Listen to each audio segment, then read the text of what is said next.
Good evening, everyone. It's wonderful to look out and see so many people gathered here for this evening's Unitas Awards. In a minute, you're going to hear about the history of the Unitas Awards, but it's my privilege to get to welcome you to this evening. And I have to say, right here at the beginning, that of all of the different events that happen at Union in the course of a year, this is absolutely not only my favorite one, but the one that I think for this school most embodies the deep tissue, indeed the bone marrow, of Union Theological Seminary.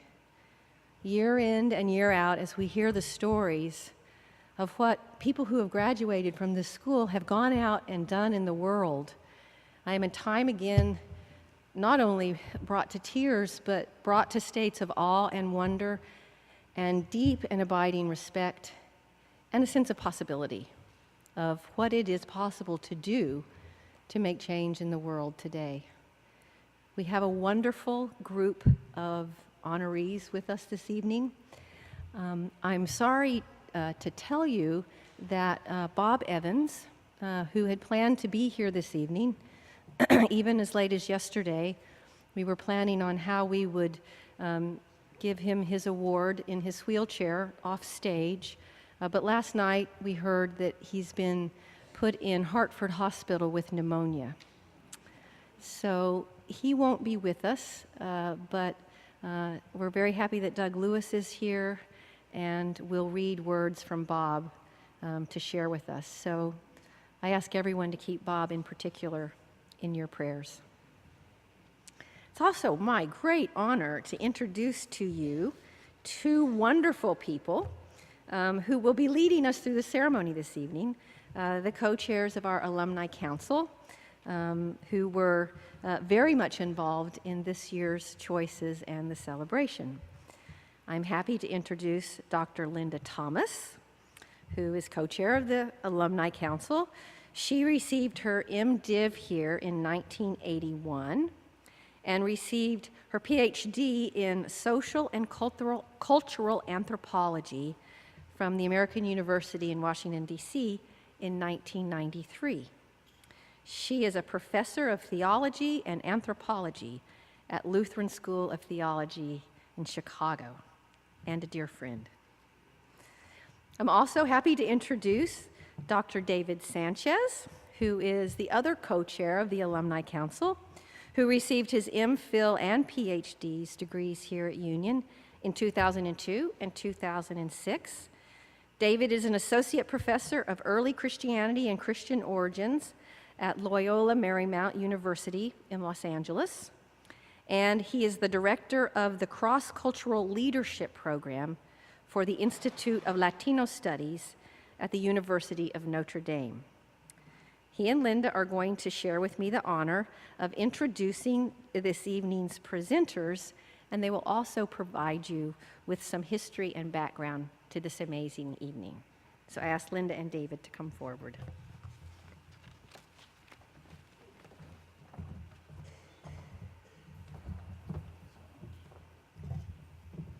Good evening, everyone.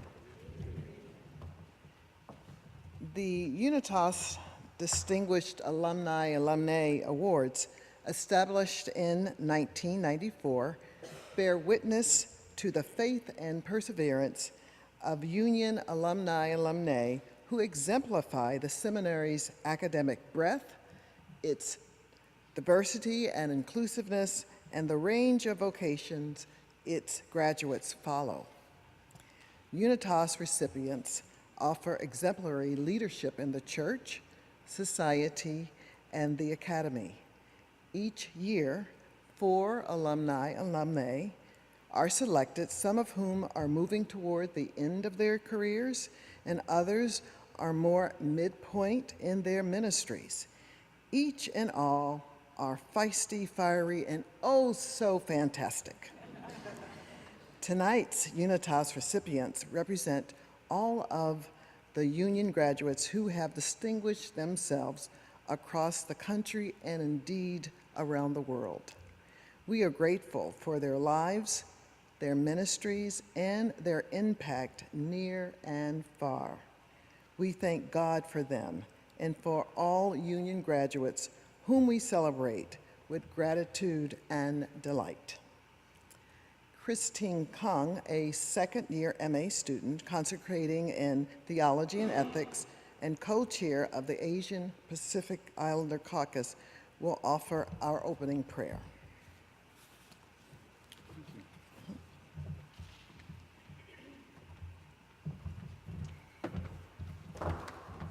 Hi, everybody. It's an honor to be a part of this celebration, and please join me in prayer.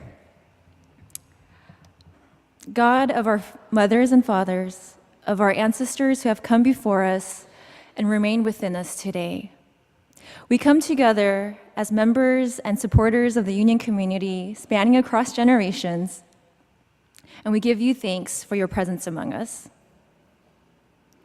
We take a moment to remember and to grieve the sufferings and the sorrows that have come these past few weeks.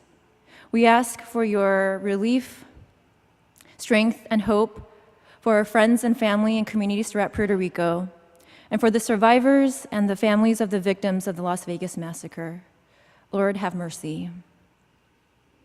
Amidst these troubling times, we are here to celebrate the lives of our Union brethren whose commitment to justice and to the beloved community are testaments of faithfulness and joy, and of the work required of each of us to live into revolutionary love. We are thankful for each of their lives and the communities that surround them, and also thankful for this opportunity to celebrate and recognize their contributions. And so we ask that in our time together today, that it would be a time filled with thanksgiving, hope, and joy. And we pray all these things by the power of radical love. Amen.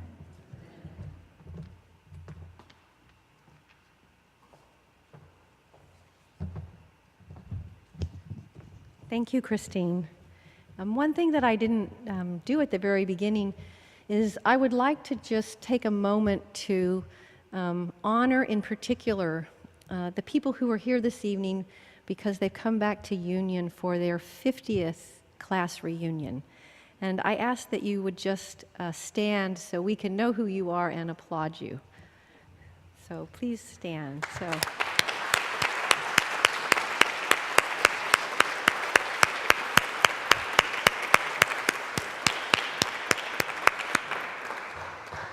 And for the students who are here, I hope we see you back here in 50 years for your anniversary as well. So it's my delight to begin the honors by introducing to you two people. Dr. Douglas Lewis, who is President Emeritus of Wesley Theological Seminary. He received a BD degree from Vanderbilt Divinity School and his PhD from Duke University. He's also a person who, in my own life, has played a very important role in teaching me how to be a president. So thank you for that, Doug. And he will be saying a few words on behalf of Bob, our first Unitas recipient. And I'm also happy to introduce to you the Reverend Kim Lucas, who is a member of the Alumni Council, who completed her MDiv in 1995 and is currently serving as rector of St. Margaret's Episcopal Church in Washington, D.C. And she will come forward and read the citation. So, Doug and Kim, I ask you to come forward.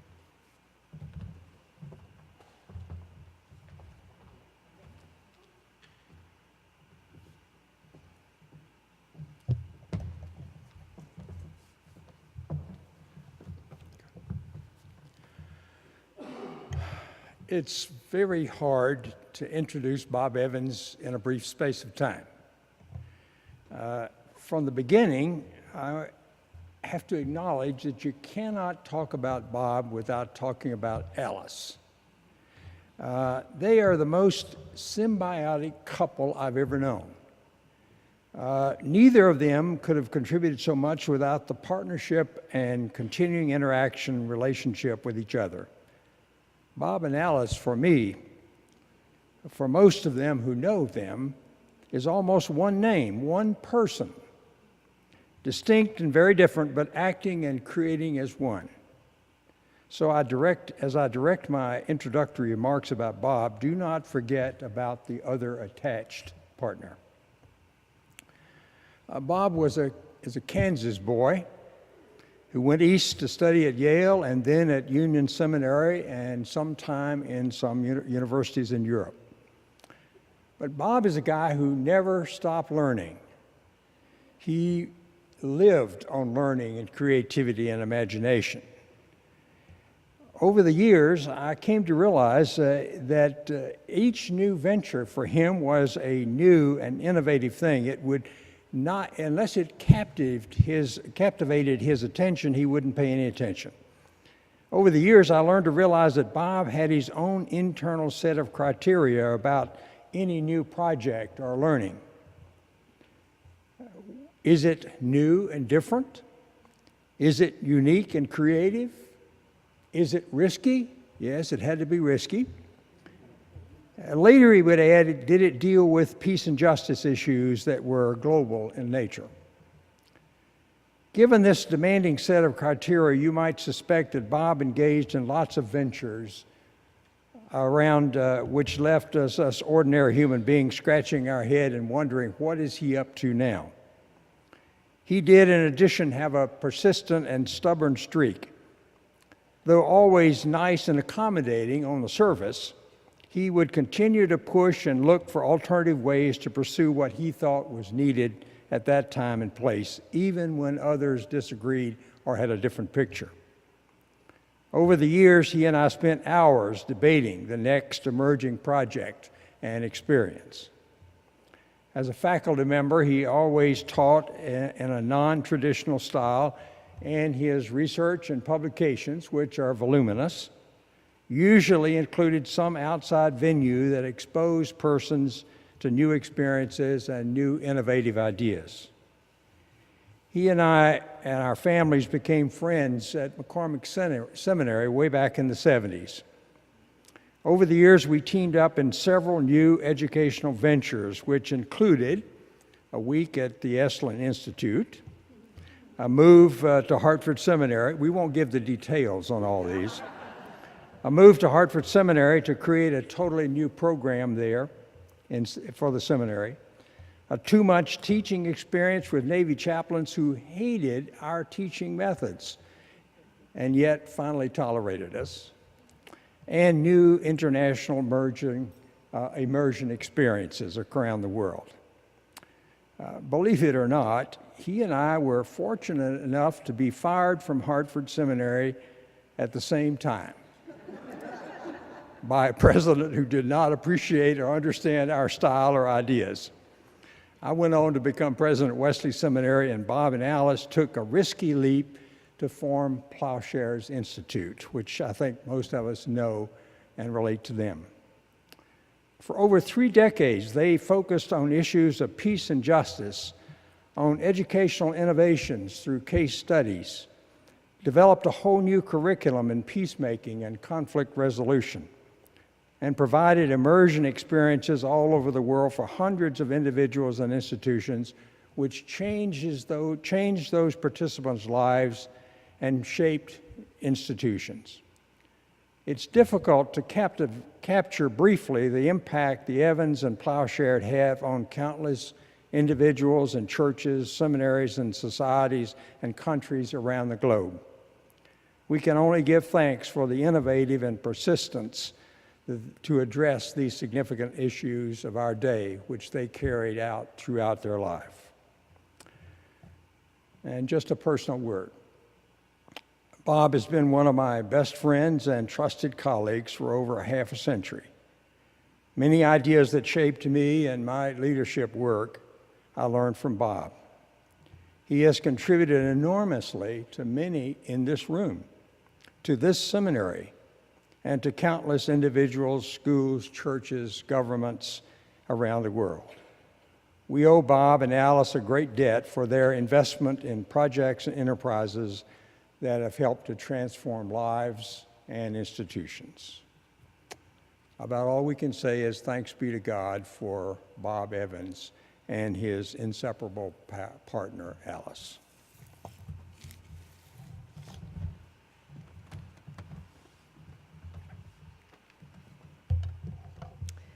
Union Theological Seminary in the city of New York proudly honors Robert Allen Evans of the class of 1969, peacemaker, mediator, conflict resolution educator, Presbyterian pastor, co-founder of Plowshares Institute with his wife Alice F. Evans, with whom he labored in the vineyard of change for more than 30 years, for promoting reconciliation and justice, and for building the transformative capacity of governments, communities, businesses, and religious leaders around the world to intervene creatively in conflict.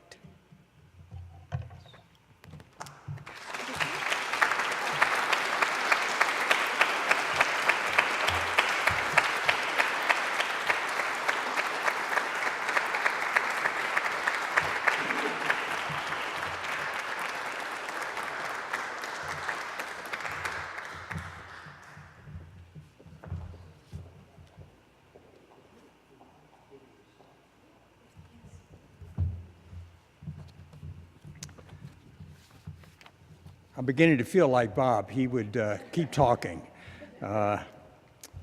Unfortunately, because of his health, Bob could not be here this evening, and I know he was looking forward to this with great anticipation. Union Seminary has been close to his heart. He's been involved in this seminary in many ways over the years, and I know he's here. When Bob is in the room, you can't ignore him. He kind of fills the place with energy. And so my words, though, are his words. They don't have quite the energetic thrust that Bob would give them, but I'll do my best. He sent these to me early this morning. We went over trying to get the computer to send the words back and forth that Alice was trying to figure out how to do that this morning. But here they are.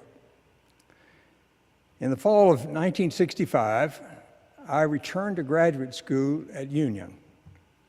But this time my wife, Alice, and my two precious daughters, Melinda and Judith. Judith is here and received the thing. Melinda is at the hospital with her father. I also brought to Union invaluable experiences from a parish in Tulsa, Oklahoma. I went there after graduating from Yale. It was there that I learned about marrying people and burying people and preaching regularly. But much more, I learned how to support those in deep grief, to join those with joy, and I was challenged by a congregation, especially in my first year. It was 1961, in the midst of the emerging civil rights crisis in America. One Sunday, I preached strongly about civil rights. After the service, many in the congregation left quickly and headed to their favorite restaurant. When they arrived, they discovered a ring of black brothers and me around the restaurant, protesting that it would not accept African Americans in the thing. So they had to walk through the picket line. That was the Sunday that $10,000 in pledges were withdrawn from the church. I quickly began to learn more about our congregation, how to listen to those who had different opinions from me, how to develop patience.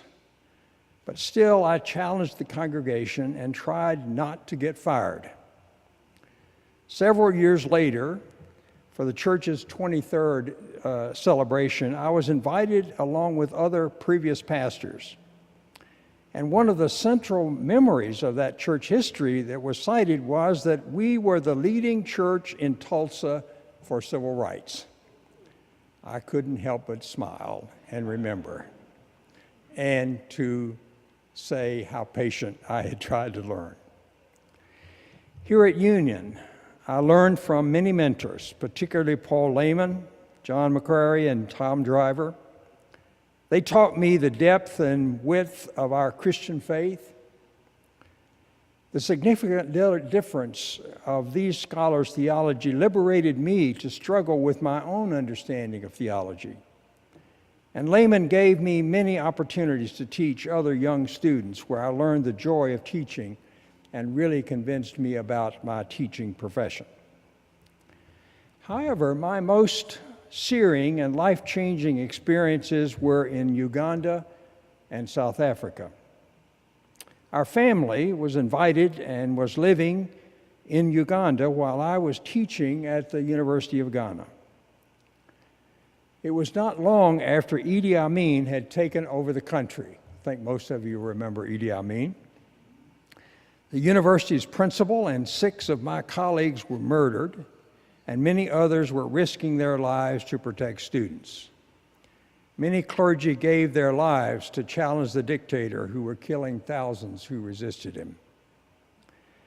When I was expelled by Amin, rather than floated in the river, our family was invited to South Africa by a friend named Tutu to learn about his country. Soon I began to work for many years in South Africa, where friends gave their lives for their freedom and served in prison to challenge the evils of apartheid and to build justice in their country. And Bob spent many years there working and teaching. All of these experiences connected to lead to a deep commitment to build peace and to seek ways to build more peaceful, just, and peaceful world. All of these efforts were brought together in Plowshares Institute, and the work we did for 35 years across the globe in the United States, South Africa, Indonesia, China, and other places helped to bring about peace and justice in societies across the world. Our world is hungry for peace. Let us keep peace in our hearts and bless the peacemakers.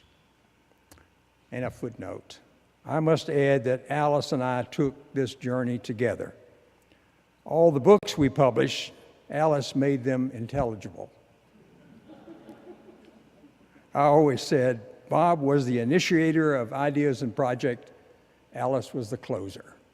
God bless Alice and Bob.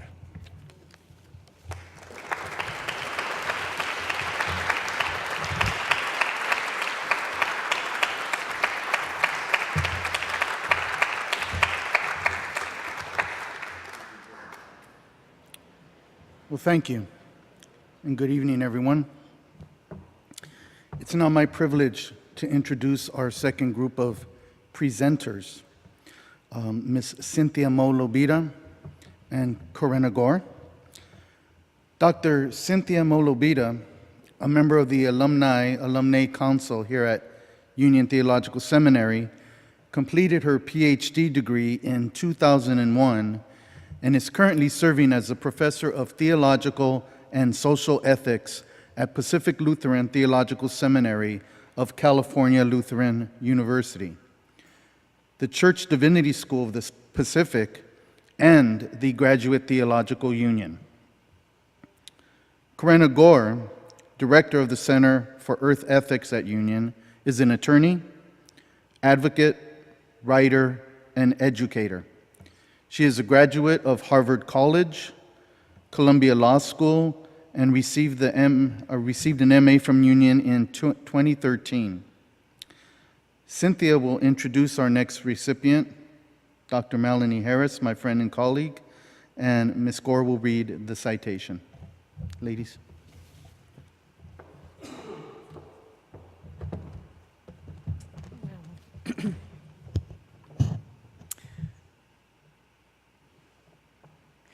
What a joy to introduce the Reverend Dr. Melanie Leticia Harris, who is a brilliant pioneer in the field of eco-womanist ethics, a courageous fighter for justice, a spirit-led spiritual guide, a life-giving friend, a devoted family member, and a woman of tremendous integrity and depth. She has also become a very dear and trusted friend. She is, in addition, a stunning vocal artist To hear that voice emanating from her very soul is to be blessed by it. Dr. Harris uses her gift of song and her classical vocal training to evoke the spirit where it may seem absent or dim. The first Black woman promoted to the rank of full professor at Texas Christian University, Dr. Harris serves there as professor of religion and ethics, teaching in the areas of Christian social ethics, womanist religious thought, African American literature and religion, and media and religion. Professor Harris led the charge at TCU to create an African American and Africana Studies program and is its founding director. She is brilliant in the arts of pedagogy. This year, she was awarded the prestigious American Council of Educational Leadership Fellowship, which has taken her for the year to the University of Denver. So, as a scholar, Dr. Harris has developed an approach to womanist ethics that draws deeply on theological, ethical, cultural, and biological foremothers. In writing her first dissertation and book, she became friends and colleagues with Alice Walker. Knowing as I do the beauty and courage and spiritual depth of Melanie's mother, the Reverend Dr. Naomi Harris, it is clear to me that Melanie has drunk deeply from the well of her mother's wisdom.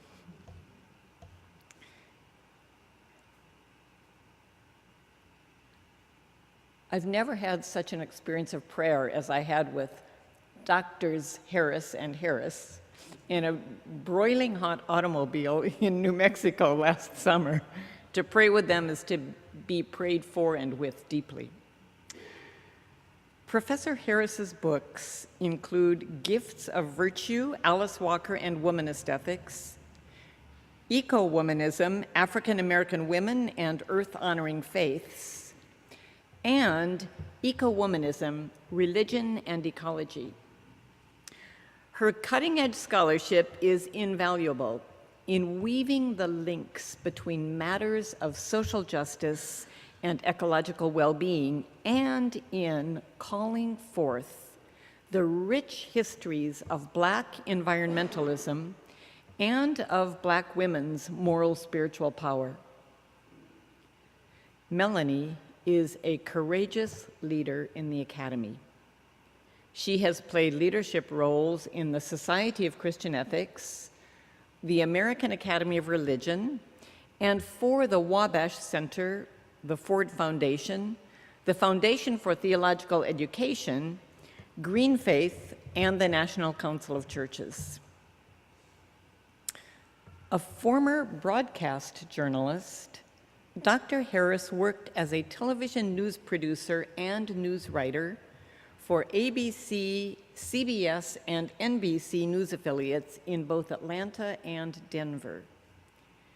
So she combines that experience in communications with her pedagogical acumen to lead workshops on church leadership and spiritual direction, and to facilitate powerful consultations enabling institutions to move toward racial justice in their particular contexts. She preaches throughout the country as an ordained minister in the African Methodist Episcopal Church. Professor Harris indeed received her Doctor of Philosophy degree from Union. She holds a Master of Divinity degree from Iliff School of Theology and a Bachelor of Arts degree from Spelman College. Reverend Dr. Melanie Harris lives and breathes the Union tradition of bringing academic rigor and creativity to bear on the burning moral issues of our day.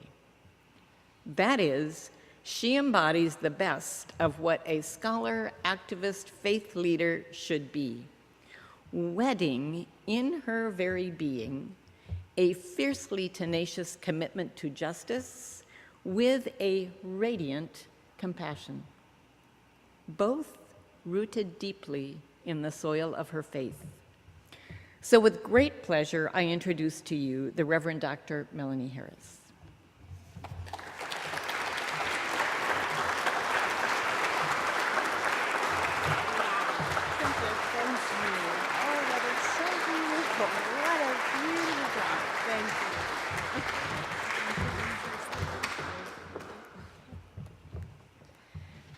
Union Theological Seminary in the city of New York proudly honors distinguished alumna Melanie Leticia Harris, professor, pastor, trailblazer, communicator, for her inspired and inspiring teachings on Christian social ethics, race, religion, and pedagogy, for her faith-based climate activism, engaging the insights of womanism to confront the global environmental crisis, and for articulating deep connections around the world between issues of social justice and those of ecological exploitation.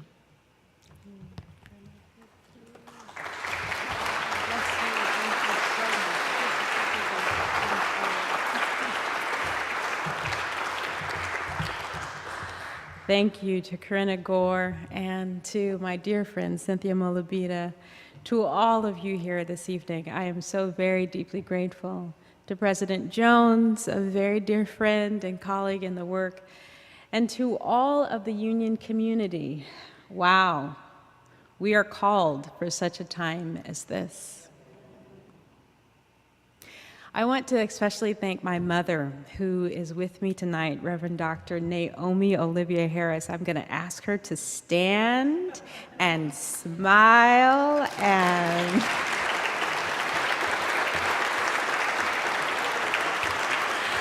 thank you. Thank you, Mom, for giving birth to me a long time ago, for loving me and for nurturing me in a womanist tradition before I knew womanism existed. I give thanks to God for the journey in ministry that you and I have been able to take together as mother and daughter, which is very exciting. And I thank God and ask that God will continue to bless you in your work. When I first arrived at Union in September of 2001, many of us had just gotten ordained. We were very excited to engage social justice. And then September 11th happened. We gathered in this space, some weeping, some shocked, many of us unable to come to voice. I remember very vividly that Dr. James Cone and Dr. Larry Rasmussen and Nyla Rasmussen gathered as many of us as possible and invited us to sing. But how could we sing our song in such a strange new land? I want Jesus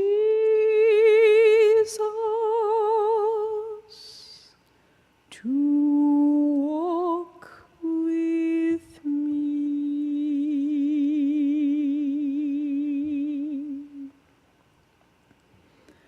I want Jesus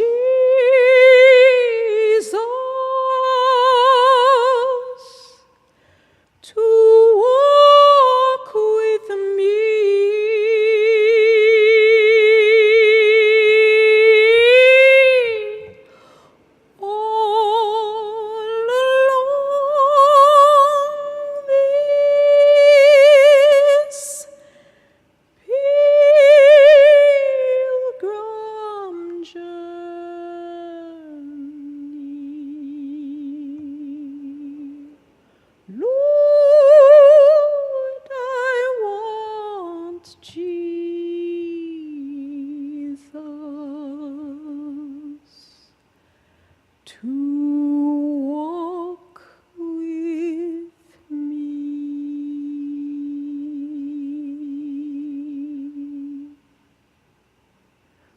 those of us who had been newly minted as ordained ministers, took up our collars, our robes, and our stoles, and got on the 1-9 train to head to Ground Zero.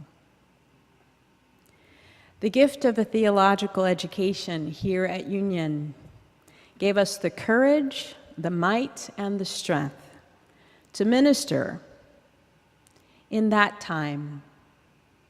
I remember that ash rained down on Hastings Hall, and that it was only the love of community, the joy of learning about a new religious landscape in this United States of America, and the passion of liberation theologians, ethicists, the power of womanist theology and ethics that wove us all together.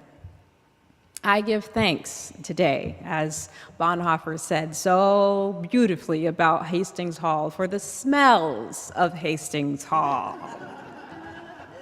While there was not a cafeteria in the time that I came to Union in Hastings, there was a smell.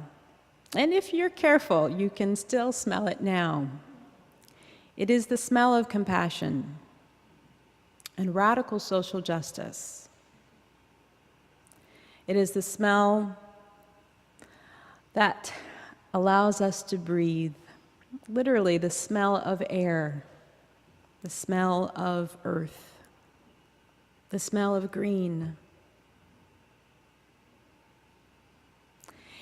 It is those smells that fill us with the deep passion, the deep insight, the deep wisdom to continue the work of social justice. By the time I left Union, our charge from then President Joe Huff was to get up as much courage and strength as we could and to march into the world as peacekeepers. I began my peacekeeping journey from New York to Texas. Woo! What a culture shock. And it is in that community where I have done this work most deeply. Along the way, there have been many angels from Union, professors, leaders, clergy, friends, and colleagues who have helped me keep the strength. I give thanks for Emily Towns, who was my advisor at Union, now dean at Vanderbilt Divinity School. I give thanks to James Cohn, who made sure that we were where we needed to be to get our studies and our worship done on Sundays. I give thanks for Larry and Nyla Rasmussen. And I want to thank especially the womanist and feminist sisterhood that has carried me through the years. Dr. Linda Thomas, Dr. Katie Cannon, Dr. Dolores Williams. I mentioned Emily Towns, who has given birth to so many of us. Dr. Ebony Marshall Turman, Dr. Jennifer Harvey, Dr. Kate Ott, Dr. Cindy, Dr. so many. It is because we are in sisterhood and in solidarity that we are actually able to survive and to stand. May you know that you are loved. May you know that you are held in light. May you know that in every part of your life that has touched Union, you are prayed for. That every one of us here gathered is a colleague in the work of justice and faith and peace. May we all breathe in the deep smells of Hastings Hall, the deep gift of Union Theological Seminary in New York City, and may we all continue the work of peace in this time. Thank you.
Thank you. It's remarkable how music can capture the beauty, complexity, and depth of these lives that we are celebrating this evening in a way that even exceeds the amazing words that are spoken. Thank you. It's now my delight to introduce the two people who will introduce and read the citation for our next Unitas recipient, the very Reverend Tracey Lynn. I would first like to introduce Amy Green, the Reverend Amy Green, who is Director of Spiritual Care at the Cleveland Clinic and the Chair-elect of the Board of Directors for the Association of Clinical Pastoral Education. Wow. She earned her MDiv degree here in 1986 and holds a doctorate in ministry from the Ecumenical Theological Seminary in Detroit. She will introduce the very Reverend Tracey Lynn. And I'm also happy to introduce to you the Reverend David Cowell, who is a member of the Alumni Council, who earned his MDiv degree here in 1994. And he is currently Director of Mission Integration, Spiritual Care, and Palliative Care for Dignity Health, Sequoia Hospital in the Bay Area. David will read the citation. So I invite them both to come forward.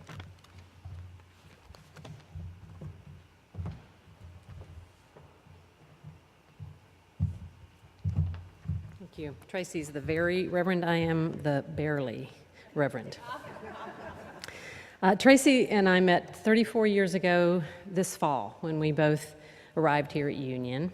I was going to say that we were 10 and we were the youngest people ever admitted, but decided that wouldn't be all that funny. I found myself at that time swept into a great group of peers, some, actually one at least of whom has won a former award and a couple of whom are here. This group was largely formed and held together over our time here by Tracey's community building and community maintaining gifts. You didn't have to be around Tracey very long or know her very well to realize that she was going to be a force for change in the world. She would either inspire you or make you feel really lazy, or both. Her boundless enthusiasm for people, for the church, for justice, for life were palpable and infectious then and now. You knew that she would do great things. In 2000, Tracey became the first female dean of the cathedral in Cleveland, which is the anchor church of the Diocese of Ohio. She had served several parishes here in New Jersey between Union and going back to her home state of Ohio. Cleveland, as you probably know, had long been a favorite whipping post because of its status as a declining Rust Belt city. We had made the Forbes magazine list of most miserable cities several times. I just have two words for that: King James. That's all I can say. And like all stereotypes, this one was only tangentially related to the truth. Tracey took her inner city passion and know-how from Manhattan and New Jersey to that Rust Belt downtrodden city, and took in her role to help grow and revitalize a diverse faith community in downtown Cleveland that would turn out to be an oasis of hope and inclusion and new life for a city that would eventually start to turn around. People began to drive great distances to come to Trinity, and they still do. All churches say all are welcome. What they mean is all are welcome as long as you believe like we do, talk like we do, sing like we do, pray like we do, and think like we do. Under Tracey's guidance, Trinity said and meant all are welcome. I didn't realize I was supposed to give her whole resume, so I added a couple of things. Tracey's a photographer, a musician, and the author of a really great book called Interrupted by God, which turns out to be more and more prescient all the time. So under Tracey's guidance, Trinity Cathedral has become a bastion, really, of inclusion and cooperation and mercy and justice that helped make sure the light in downtown Cleveland never went completely out. And the city itself is really rebounding. Now, it's really truly not an overstatement to say what a role Trinity Cathedral has played in the revitalization and the survival of downtown Cleveland. I am not exaggerating. And you can ask anyone who knows anything about Cleveland. They will probably know Tracey Lind.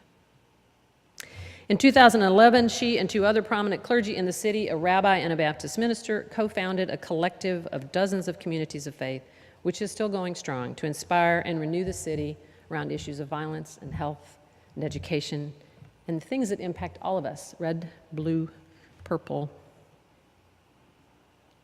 All of her firsts as a female priest and all her work as a dean would be enough to warrant this award.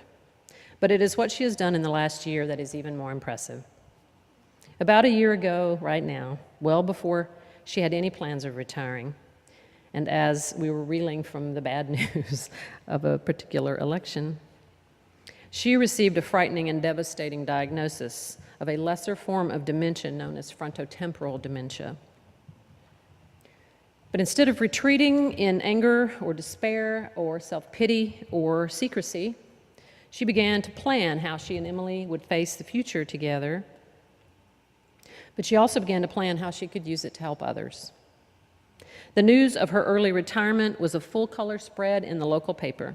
She went on local radio and television to talk about the illness and the need for education and early detection. She started battling the stigma before most of us would have been able to catch our breath. Her courage throughout her career as a waymaker for others in ministry is why I nominated her for this award, but her courage and faith that were summed up in her answer to local reporters is what I really want you to know about tonight. The reporter asked her if this diagnosis at such a young age had shaken her faith. Not at all, she said. God didn't give me this disease. And God is with me, no matter what happens. Brothers and sisters, I give you the Very Reverend Tracey Lind.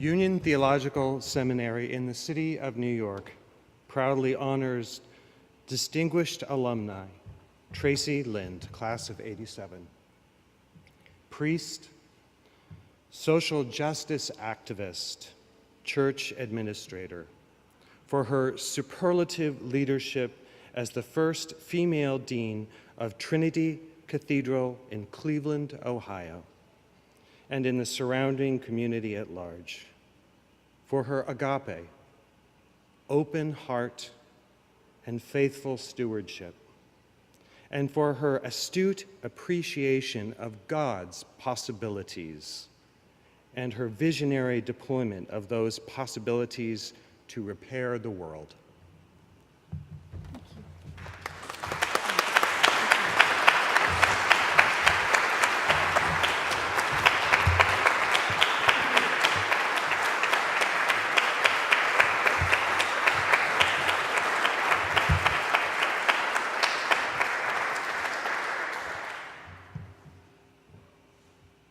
I want to thank the Union Alumni Association for this award, and I especially want to thank Amy Green, who's my classmate, for nominating me. Amy herself is an outstanding Union alumna, and her friendship has challenged and sustained and comforted me over many, many years.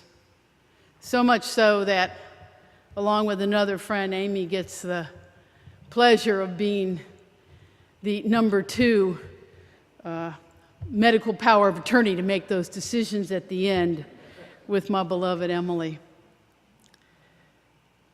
I also want to thank so many of my friends for being here, especially my colleagues from the board and executive leadership of the Episcopal Church Pension Fund. It's wonderful to see you all this evening.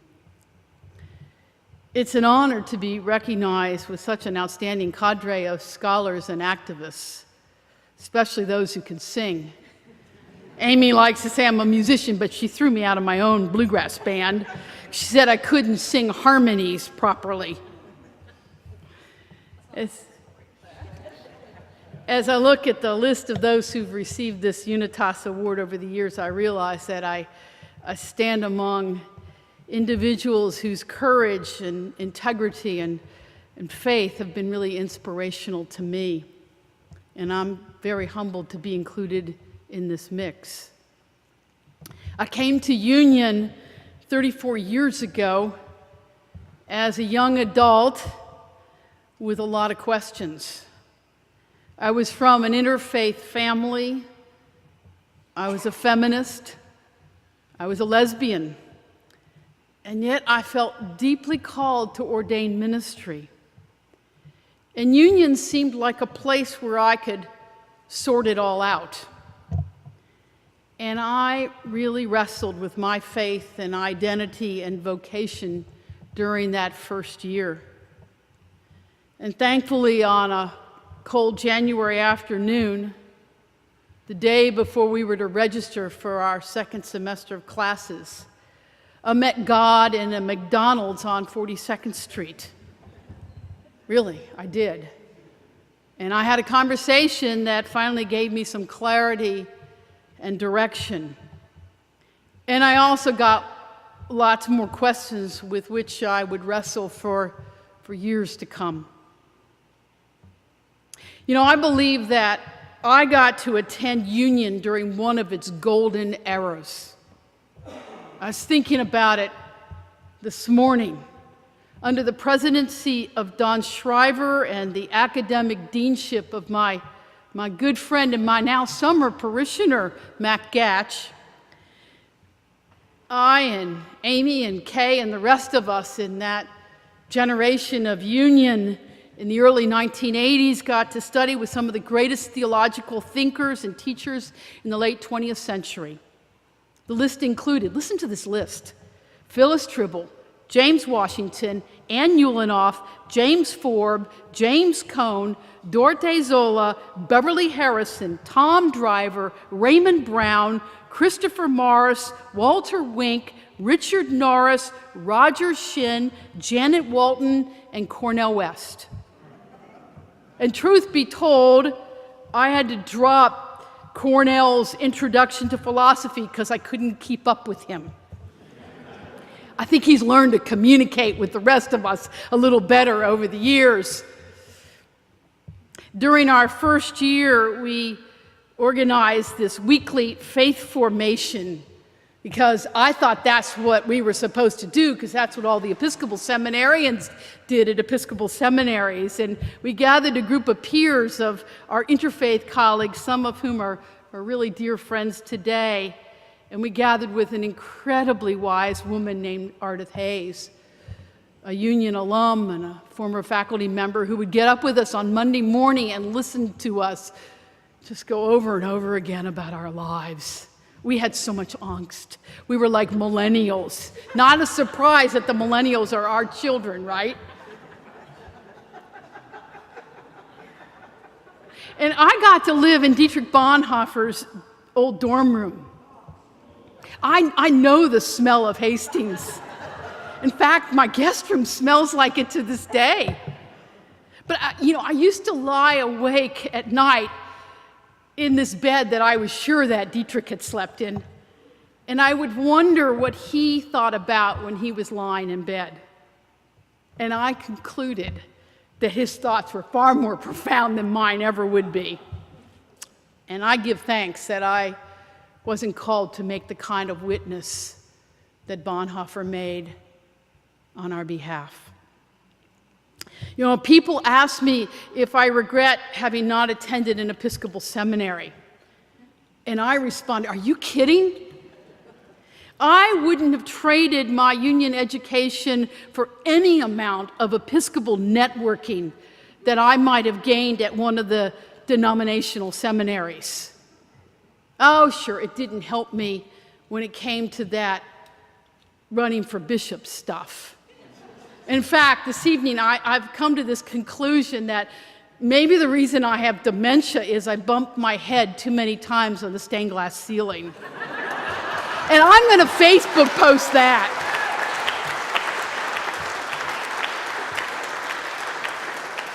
But I got my Episcopal formation through field education at the Cathedral of St. John the Divine, at Trinity Church in Wall Street, at St. Clement's Church in Hell's Kitchen, and the incredible Episcopal congregations of the South Bronx. What more did I need for formation? And I give thanks that my Bishop, Paul Moore, was wise enough to realize that I should study on the Upper West Side rather than Chelsea Square. And I am delighted, President Jones, that I am delighted that Union and the Episcopal Divinity School, where I happen to have lived for 3 years and got baptized, have embarked on a new affiliation.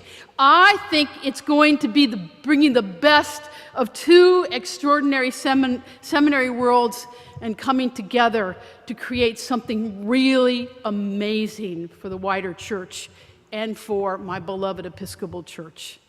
And I hope that I can be of assistance and support as this relationship develops. At Union, I developed a deep appreciation for the Episcopal Church and a profound respect of other denominations and faith traditions. I think what we all get when we come to Union is we understand why we are who we are and what we believe, and yet we learn to value what our brothers and sisters of other traditions believe. At Union, I learned how to think theologically and ethically, and to apply that thinking to both parish ministry and to public leadership.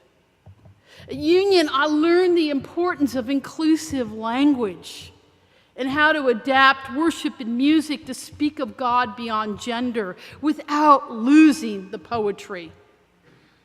At Union, I daily read, marked, and inwardly digested the Bible and the New York Times, which has been a practice that has served me well in many years of preaching.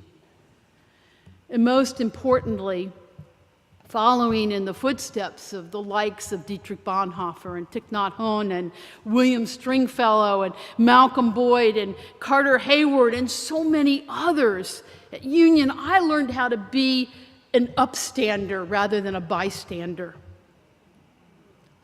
I've tried to, as best as I could, embody the teachings and values at the Union Theological Seminary throughout my career, whether it was here in New York or in Ridgewood, New Jersey, or my beloved Patterson, or my home of Cleveland. In fact, when my friend and colleague, the Reverend Dr. Jawanza Colvin, class of 2000, asked me to join him in the establishment of Greater Cleveland congregations, I said I would do it under one condition. He said, "What's that?" And I said that we bring the values of union to the process. And I said, "And you know what I mean?" And he said, "I do." And we agreed, and we formed what has become a powerful interfaith, broad-based community organization. And yes, last November, Election Day to be precise, I was diagnosed with early onset dementia. As the doctors say, probably frontal temporal degeneration, but they won't know that until I'm dead. And although I'm in the early stages of this disease, I made a decision to step away from my position as Dean of Trinity Cathedral. After getting past the initial shock and grief, on Easter morning, I realized that I wanted to reframe this interruption in my life. And I wanted to transform it from an exile to an exodus, from a death sentence to a pilgrimage, from a funeral to a wedding banquet. I want to live what I've been preaching for over 30 years and what I learned here at Union, that out of pain comes joy, out of brokenness comes wholeness, and out of death comes new life. In coming to terms with dementia, I've gained some some new insights into the spirituality of daily living. And I think I have something meaningful to say about a growing global health issue that will affect many of us. Nearly 10 million people are diagnosed with dementia every year. And I want to share my learnings and insights with those who want to listen. So for as long as I am able, I intend to continue my ministry as a preacher and teacher and pastor. I want to raise awareness and advocate for quality care and for respect and dignity for people living with cognitive challenges. I want to show the world that people with dementia are individuals and not caricatures of a disease. And I believe that denial isn't useful, that honesty is important, that early diagnosis can result in a higher quality of life, and that transparency makes life easier for everybody involved. And that's how I'm facing this disease. And I'm beginning this next chapter of my ministry as a guest preacher and teacher in the convocation of the Episcopal churches in Europe, leaving tomorrow evening with my beloved Emily for Paris, preaching in 7 or so churches. So stay tuned, because I'm going to be doing it throughout this country for as long as I can. So again, thank you for this award.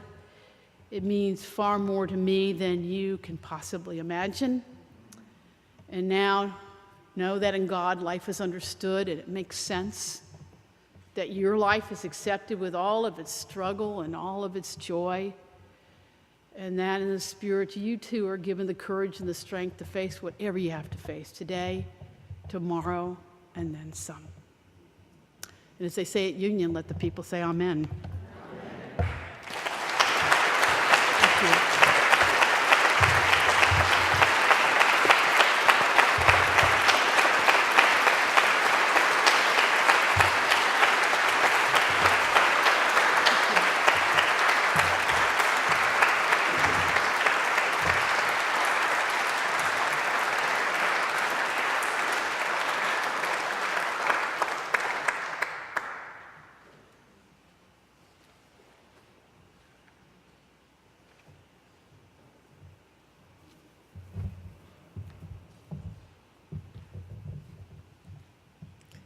The Reverend John Collins, a Unitas Distinguished Alumnus in 2012, earned his MDiv degree in 1962. He was a founding member of the Student Interracial Ministry and has pastored United Methodist churches in East Harlem and the Bronx. John will introduce George McClain, our 4th Unitas recipient. Chaplain Christopher Jones, a member of the Alumni Council, completed his MA degree in 2013 and is currently an analyst in training with the C.G. Jung Institute of New York. Christopher will read the citation.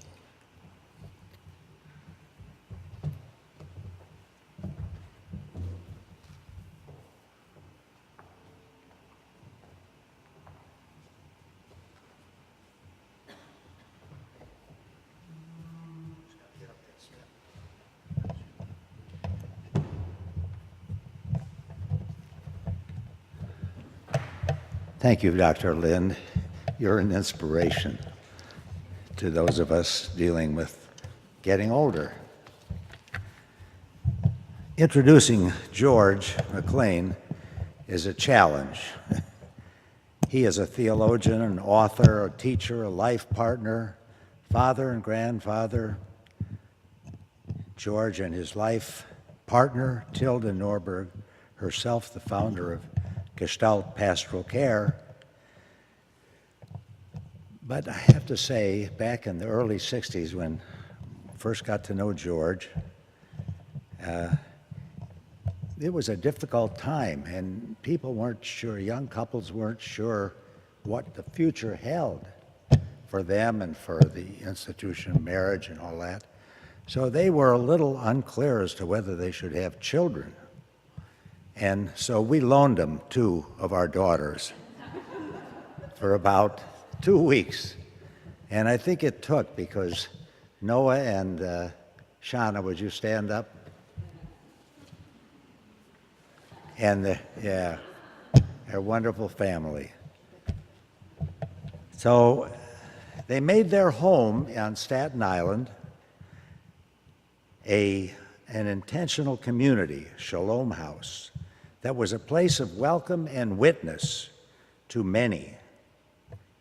And not too long ago, George defended successfully a clergy person of our benighted denomination, accused of the United Methodist crime, in quotes, of being, quote, of being a self-avowed practicing homosexual. Lord have mercy. I'm happy to say that our conference has, since our conference, New York conference, has decided not to consider gender identity and all those issues and we now have quite a number, including our pastor, that are LGBTQ, whatever. I can't keep up. George was, for 25 years, the executive director of the Methodist Federation for Social Action, which he brought back from near extinction after the McCarthy hysteria of the 1950s, when the Federation was browbeaten and blacklisted and red-baited. But he brought it back, and to the point of building it to a national network of 30 chapters all over the country that has done tremendous work, from fighting mountaintop removal in West Virginia and all kind of other issues. And it became a conscience of our church. So in many ways, George himself became a conscience of our church. George also found time to teach for many years in the Rising Hope program of offering college credits to prisoners at several of our so-called correctional facilities in New York State, many of whose graduates, thanks to his and others' devotion, have gone on to successful careers of human service. Now, George, as has been noted, was one of the founders of the Student Interracial Ministry, which we celebrated an anniversary of just last spring. And he was, in 1964, I think, George was he worked for the Alabama Council on Human Relations, and he also helped to organize the Selma March. He also worked on organizing Mississippi Freedom Summer, many of us remember.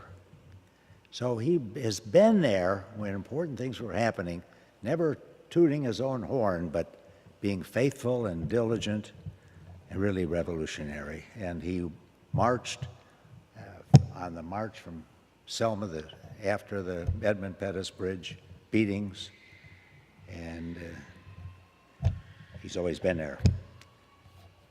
Now, he's trainer now in the Deaconess and Home Missioner program of the United Methodist Church. Need I tell you that most of the graduates become God's troublemakers in the church and the world? Now, you might expect this Unitas honoree to be a fire-breathing radical, but that would be a mistake. George is subversive in the best sense, but also a deeply spiritual, gentle, scholarly follower of the way of Jesus. And I give you, with great pride and gratitude, George McClain.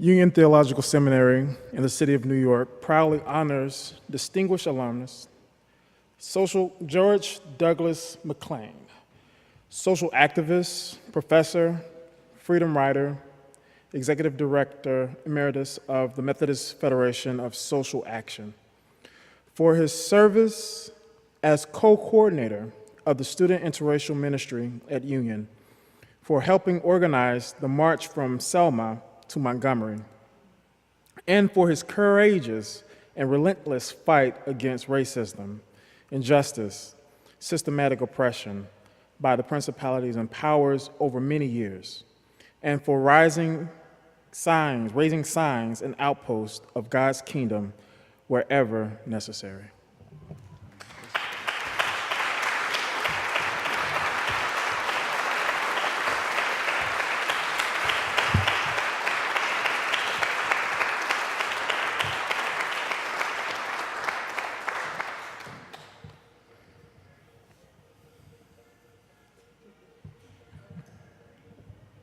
Need a little music. I am so deeply moved to receive this recognition from Union Seminary. Above all, I am reminded of the strokes of grace I've experienced within the larger force field of this seminary. Sacred experiences of redirecting grace and sustaining grace. As I share a few of mine, I hope you may recall such points of light in your own life. To begin with, I'm so thankful for Bill Weber, George W. Weber, and his book, this very one, God's Colony in Man's World. He wouldn't put it that way anymore. Based on his ministry in East Harlem Protestant Parish, which led me to this seminary in the first place. Once here, Professor Castile's introduction to ministry raised my horizons for ministry by introducing to us guests from such pioneering outposts of renewal as the Scottish Center at Iona, the Ecumenical Monastery at Taizé, France, and the German lay academies. Now, the student racial ministry of which John referred was organized and run by Union students. I wasn't one of the organizers. John was, along with Jane Stembridge and Jim Forbes and others. In 1963, it served as God's vehicle to get me to finally act on my moral outrage at segregation in church and society. The blessing of Professor Lou Martin, himself a Southerner, was a powerful blessing as I headed south to a Birmingham in crisis. In that crucible of that experience, I found a lifelong direction to my ministry. That fall, following our SIM experiences in different black churches, some of us students took our newly awakened interest in black church history to a very responsive church historian, Robert Handy, who offered to do a reading course with us on that subject so that he too could learn. At a critical juncture, Professor Bob Lynn reassured me about remaining a Methodist even though there was no Methodist Karl Barth. Salvific guidance came from the religion psychology department to take my late adolescent confusions to therapist Bernie Steinzer. I remained in many ways in the Union force field after graduation, and I'm sure many of us share that experience. A bioenergetics group in Knox Hall with Virginia Wink was a life-giving experience.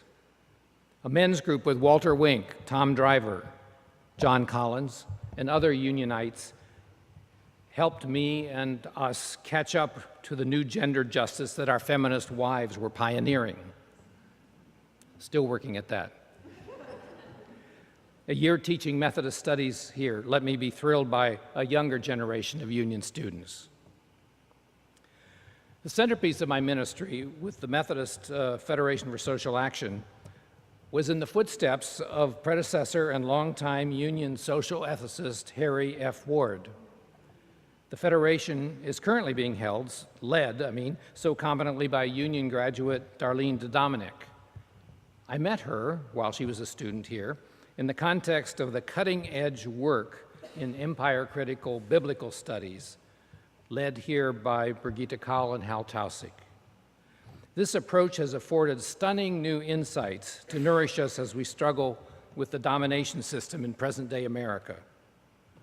Needed all the more now with our own Emperor Nero. While teaching at New York Theological Seminary, I kept seeing Bill Weber, the president emeritus there.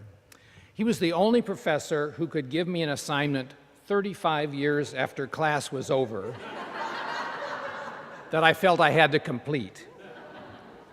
He insisted I go with him to a state prison on Staten Island, where the prison theological education program he asked me to start, and I had no choice but to do so, inside those walls led to a most compelling and horizon-widening ministry. The most magnificent gift of Union to me came 2 years after graduation. In France, when I met a just graduated Union alumna, Tilda Norberg, at a Taizé youth conference. We found, unbeknownst to each other, that we had been together in Bill Weber's class, a small class, and that in fact she'd hung out a lot with my Dutch roommate. But that meeting at Taizé was the beginning of a story that has eventuated in decades of shared ministry, best friendship, cherished family, and as this union stretches to next March with 50 years of shared marriage.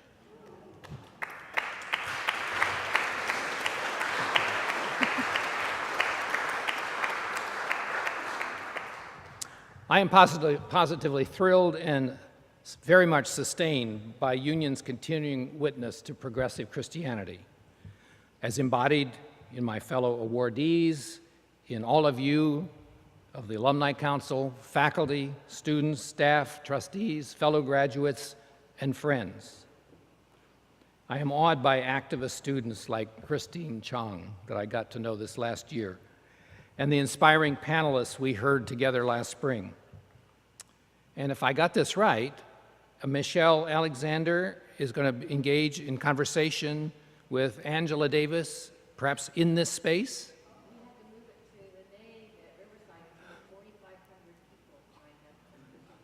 But under Union sponsorship at Riverside. Amazing. To be able to walk in the light shining here at Union and in the prophetic witness of those of you gathered here fills me with such hope in these uncertain days. Thank you all for letting your light shine.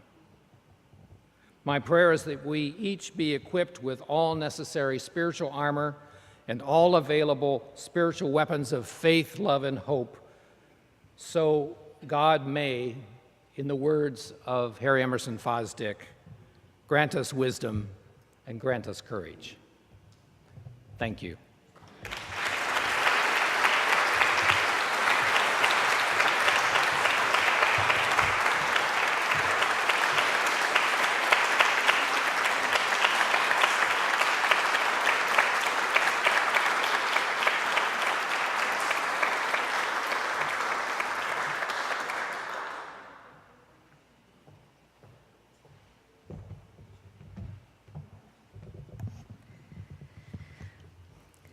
Each year when we come to the end of the evening, I have the task of giving closing remarks.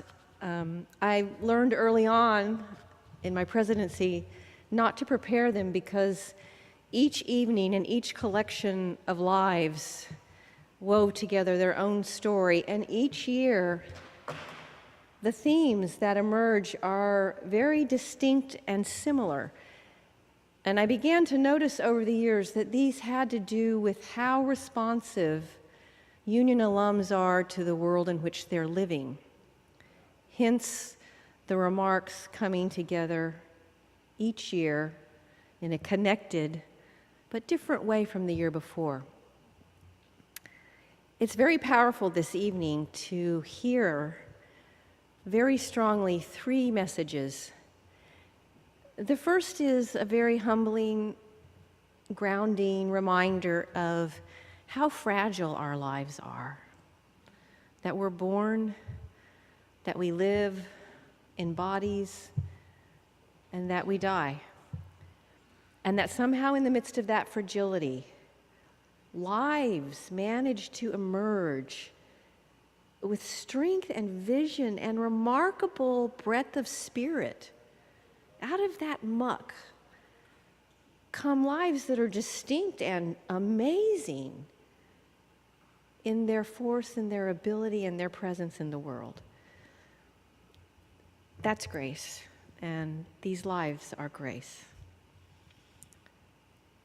The second is a reminder that whatever one does in the world, as a Union grad, hopefully as a person of faith, that wherever it happens to unfold, if it is not about making the world better and seeking justice and listening to the margins and building a better life for everyone, then it's not a life of faith. And that came through so strongly. And then lastly, I've never been at one of these events where every single recipient, when they said their own words and they said thank you to Union and thank you to those they loved and the communities that had nurtured them, ended with offering all of us a sermon, reaching out to even those of us gathered here with the focus not on them but on us. We need that right now. We need that so badly right now as a nation, as a community, as people of faith, as people involved in the struggle for justice, that coming together and reminding us in these darkest of days that hope cannot be blown out, and that the power of the Spirit and the vision that compels us is stronger than any force the world may force upon us. And for that, I am very grateful. I'm grateful for everyone here this evening, for our recipients, for the wonderful people who introduced them and read the citations, and for this remarkable, almost 200-year-old school that keeps standing and educating. So, thank you all. Thank you all. Thank you all. And now I'm very happy, like with Christine, to welcome up here another present Union student who both of them will no doubt be Unitas recipients one day, already doing remarkable work in the world. But I'm happy to invite up Stephanie Quintana Martinez, who is a second-year MDiv student and co-chair of the Latinx Caucus. Thank you, Stephanie.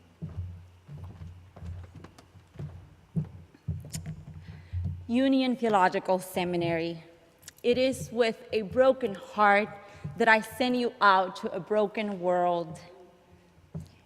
A world devastated by unnatural disaster, a world deeply, deeply wounded by the powers and principalities.